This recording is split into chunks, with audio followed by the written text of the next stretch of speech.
Hello and welcome to ATP Report. I'm Barry Nussbaum. Let's start off with your homework assignment, ATP people out there around the world. Take out your cell phone if you haven't done it yet. Take out a blank text message on your phone and send the message truth, T-R-U-T-H, in the message box and address it to 88202. Push send. You'll be signed up in a heartbeat. You'll be on our mailing list and you'll get all of our content absolutely free. We have a very special guest today. Robert Spencer is with us. As you all know from many appearances on ATP Report, Robert is the founder of Jihad Watch, the author of 23 best-selling books on Islamic jihad, telling the story all the way from the beginning to current events. You should check out his website. Welcome, Robert Spencer. Good to talk to you, Barry, as always.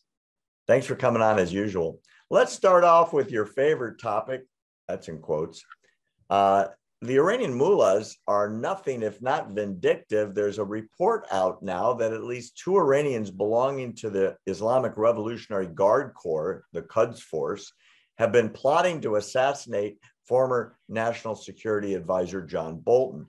The Justice Department knows about it, has an investigation, but as you point out on your website, there are no indictments. It might be because the Biden administration will do anything to prevent the Iran nuclear deal from not happening. Is it really possible, Robert, that the United States will prioritize a new nuclear deal over everything or anything Iran might do, including assassinating the National Security Advisor?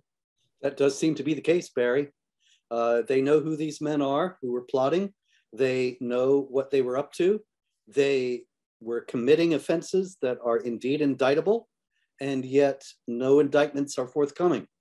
And it seems clear that, above all, the Biden administration does not want to offend the mullahs at a time when they're about to conclude this new deal, which incidentally, the Biden administration has outsourced to a Russian diplomat, Mikhail Ulyanov, who has been in charge of the negotiations for the United States with Iran. And Ulyanov has reported that the Iranians have gotten everything that they wanted and more. He didn't say anything about the deal being good for the United States. Does that link up to what you know? I heard that a number of top U.S. negotiators walked out and quit. They were so disgusted that the United States wasn't negotiating that we were capitulating. Yes, 3 negotiators in the Biden administration. And so we have to remember, these are not like MAGA hat wearing Trump supporters. These guys were in the Biden administration. They wanted a nuclear deal with Iran, but they saw that the Biden administration was giving away the House and they couldn't get behind that. So they quit. If your own people are bailing on you, my gosh, how bad is this deal going to be? I'm scared to find out, and supposedly we're going to know in a week or 2. Yes, that's right. There's a group, Americans for Peace Now. It's one of those peace groups that basically hates the Jewish state. And there was just a webinar where the United States ambassador to Israel, Tom Nidas, made a speech about how there must be a 2-state solution and Israel's in the way and it's not good for the Palestinians. And there's 4 or 5 key issues that he brings up constantly. And his first key issue, this is so silly, the Palestinians need 5G. And if they get 5G that he's been pounding on the table about, there could be peace. Let me ask you a question besides that completely stupid comment. How is it possible that our ambassador were to say, you know, the Palestinians aren't perfect either because they pay Palestinians to murder Jews? Now, that's not like a little minor infraction, you know, like speeding or forgetting to mow your lawn when you're in a homeowners association. He considers that a minor problem because the Palestinians pay Palestinians to kill Jews. I don't get how we have gone so insanely into their camp that we think that's hard to figure out a solution to? This ambassador says he's working on a solution. Can't we just tell them, don't kill Jews? Well, you know something, interestingly enough, the Trump administration told them that and cut the Palestinians off. And the Taylor Force Act was passed that forbade US taxpayer money being given to any entity that funded terrorism, which should have cut the Palestinians off forever. But the Biden administration turned the aid faucet back on and is giving millions and billions of dollars to the Palestinians in defiance of the Taylor Force Act and in open defiance of it, because they actually say, no, no, no, see, this is humanitarian aid, so that's okay. But there's no exception in the Taylor Force Act for humanitarian aid. And so they're just completely ignoring the law of the United States in order to fund these jihadis. And then they turn around and say, gee, this is a problem. These guys are paying terrorists. Well, they knew that already. They knew that. They knew that there were provisions to protect the American taxpayer from that, from being involved in that, and they ignored it all. And so it's all on them. Yeah, very well said, Robert. And we both remember the discussion in the White House where Trump told the Palestinian Authority, stop killing Jews or I'm going to stop giving you money. Mahmoud Abbas promised he would do it, went back to Ramallah and reinstituted the program literally instantly. And as you said, Trump was a man of his word and cut off the money. And now we're paying them in violation of federal law to kill Jews. Now, speaking of where the money's going, I've got a great one for you. And this was off your website. I mean, this is really good stuff you're publishing. The U.S. Central Command General McKenzie has said that Iran's missile force is the greatest threat today to Middle East security. They have an arsenal of long-range ballistic missiles they've been testing for years.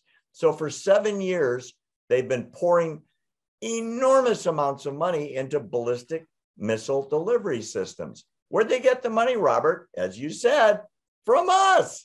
That's right. We gave them billions from the Iran deal that was supposed to be, this was Obama's speech, remember, invested in humanitarian aid and blah, blah, blah. We literally paid them billions to build missiles to blow us and Israel up. Is this as insane to you as it is to me? Oh, yeah. And it's worse because the Obama administration also knew that they were going to use the money to fund Hamas and Hezbollah, not to feed their own people. And that's exactly what they did. The jihad terror groups that are clients of the Islamic Republic of Iran got a huge boost in their funding at the time of the Iran nuclear deal.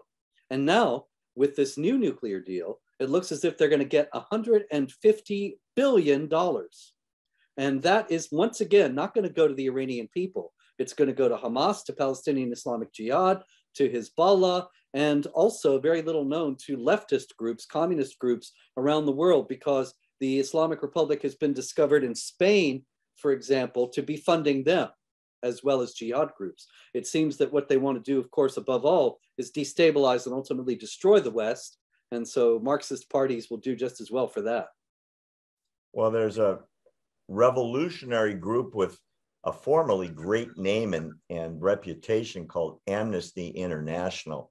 The USA director came out with one of the stupidest comments I have ever heard. This guy was speaking, his name is Paul O'Brien in Washington, and he was commenting, Robert, on a 2020 national poll that found 80% of American Jews consider themselves supporters of Israel, 80%. And this nut says, I don't believe that poll. My gut tells me that Jewish people in the United States just want to know there's a sustainable place there, but it shouldn't be a Jewish state. And this guy actually said, Israel shouldn't exist as a Jewish state. I wonder, has Amnesty International ever come out and called for the destruction of a state anywhere in the world? I think the answer is obviously no. And why is it okay for this peace group to advocate for the elimination of a sovereign nation that's our ally? It's interesting to note that the whole idea of the Palestinians as a people was never known before the 1960s. It was invented by the KGB in collaboration with Yasser Arafat as a rhetorical stick to beat Israel with. And of course, it's been incredibly effective, because before that, Israel was facing 22 hostile Arab states, and it was the tiny David versus this massive Goliath. So they created an even smaller people and then claimed that the rapacious Israeli war machine was oppressing them. Now, that was an idea born in the center of leftism, the Soviet Union. And it is still an idea that is current on the left, that it would be just a matter of social justice to destroy Israel, essentially, and to let the local Arabs overwhelm it demographically, if not militarily. And so this guy's leftism is showing in saying this, that this is something that the Israelis ought to do. Actually, if the Israelis ceased to exist as a Jewish state, there would be a genocide of the Jews, because the Palestinian Arabs would pursue the jihad imperative. And this is something that the Palestinian leaders have made clear many, many times, that not a single Jew would exist in a Palestinian state, and any kind of hybrid state they would ultimately work to take over. Consequently, this guy is essentially calling for a new genocide of the Jews. And that is of a piece with the whole birth of the Palestinian idea in the annals of the far left, in the think tanks of the far left. Let me pile on, if I might. You point out on your site that Amnesty International tweets have been analyzed over the preceding number of months. They published 132 tweets condemning Israel. And for the entire rest of the world, everywhere there's absolute genocide, slaughter of magnitudes in the millions, just 13 tweets about the rest of the world combined, and 10 times that number just about how horrible Israel is. Is their agenda as obvious to you as it seems to be to me? Like, let's just get rid of the Jews? Oh, absolutely. And, you know, it's the same thing at the UN, where they have a standing article on their agenda, item 7, that is about Palestinian oppression by Israel. There is no other country that comes in for the routine condemnation that Israel does at the UN. And it's very clear why, because the UN's largest voting bloc is the Organization of Islamic Cooperation, 56 Muslim countries plus the Palestinians, and they essentially control what the UN says. So Israel, instead of genuine massive human rights offenders like North Korea, Israel gets the brunt of its criticism. They ignore the real human rights offenders. Sure makes you miss Nikki Haley, doesn't it, at the UN, standing up for what's right? Wow. Yeah. Robert, tell people where they can find out about you and follow your brilliant work, would you please? Jihadwatch.org is the only site in the world that tracks jihad activity every day. And then there's Jihadwatch RS on Twitter. There's Jihadwatch Facebook group. My books are at Amazon.com, Barnes & Noble, and wherever self-respecting books are sold. Buy his books, read his writings. You'll learn a lot. Thanks, Robert, for coming on. And all of you out there in ATP land, we sure appreciate you joining us today. Remember, if you didn't do it earlier, take out your cell phone and text the word truth in your message box and address it to 88202. Push send. We'll sign you up for free, and you'll never pay for our content. For ATP Report, I'm Barry Nussbaum.